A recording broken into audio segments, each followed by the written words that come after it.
Stock IT की एक topic ले लेते हैं, क्योंकि आईटी में आज भी दबाव है और पूरे हफ्ते ये कमजोरी दिख रही है और एक्सेंचर के आउटलुक के बाद लग रहा था कि यहाँ पे कुछ सुधार होगा। इस पर रूपक आपकी सलाह क्या होगी? आईटी आज भी सारे ही कमजोर है, दिग्गजों के साथ साथ मिड कैप आईटियां भी कमजोर है। इस गिरावट में कुछ मौके दिख रहे हैं आपको क्या?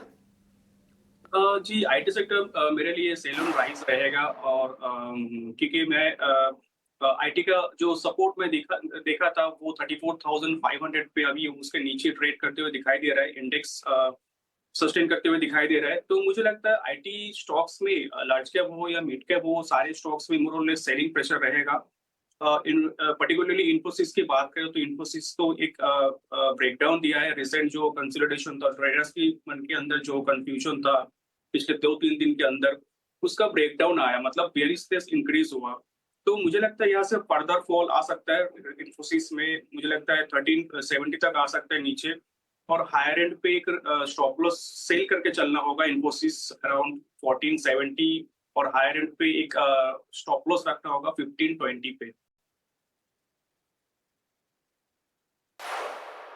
ठीक है, 1520 का स्टॉप लॉस रखिए इन्फोसिस के लिए। इसमें सेल की रिकमेंडेशन है और हम कमजोरी देख रहे हैं 1% के आसपास की इन्फोसिस के शेयर में आज। वैसे रेडिंटन ये शेयर लगातार कमजोर हो रहा है और आज हम देख रहे हैं कि 5वें सत्र में ये शेयर गिर रहा है। भाव हो गया है गिर के 260 रुपए के आसपास का। हमने देखा था कि एप्पल के प्रोडक्ट्स के लॉन्च के अराउंड एक पॉजिटिविटी आई थी रेडिंटन में, क्योंकि ये रीसेलर है भारत में एप्पल की। रेडिंटन, इस पर आदित्य जी आपका क्या व्यू होगा? किसी के पास अगर तेजी की पोजीशन है, क्या एग्जिट मार लें? क्योंकि इसकी सुस्ती, इसकी कमजोरी छट नहीं रही है। Abhishek ji, good morning. But fall पे वॉल्यूम्स भी नहीं हो रहे, तो मैं कहीं ना कहीं इसमें सजेस्ट करूंगा कि बने रहे, एक स्टॉप लॉस लगाए 255 रुपए का नीचे में, और वेट करे। हो सकता है कि ये जस्ट एक कूल ऑफ है। बड़ा अपमूव आया था स्टॉक में 240 से 320 रुपए तक, और फिर वहां से हम थोड़ा सा कूल ऑफ देख रहे हैं। मार्केट की सेंटिमेंट्स भी वीक है।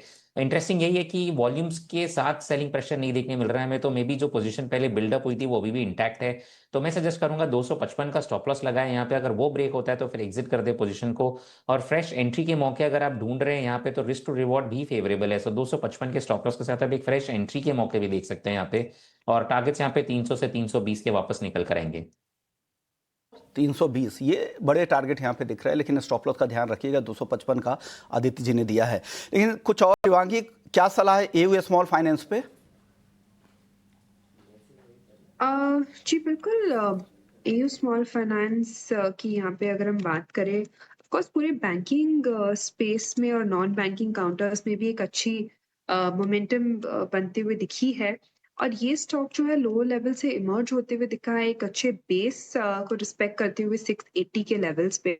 तो हालांकि यहाँ पे स्लो एंड स्टेडी अपमूव देखने को मिल रहा है, बट मोमेंटम रिक्वायर्ड है for the fresh leg of rally. अच्छी बात ये है कि अपने 50 डेमा के ऊपर ट्रेड कर रहा है, तो यहाँ पे स्लो एंड स्टेडी अपमूव हम यहाँ एक्सपेक्ट कर सकते हैं राउंड अबाउट नेक्स्ट 775 तक के लेवल्स के लिए। बट स्टॉप लॉस जरूर मेंटेन करें, 740 का एक अहम लेवल रहेगा इमीडिएट बेसिस पे।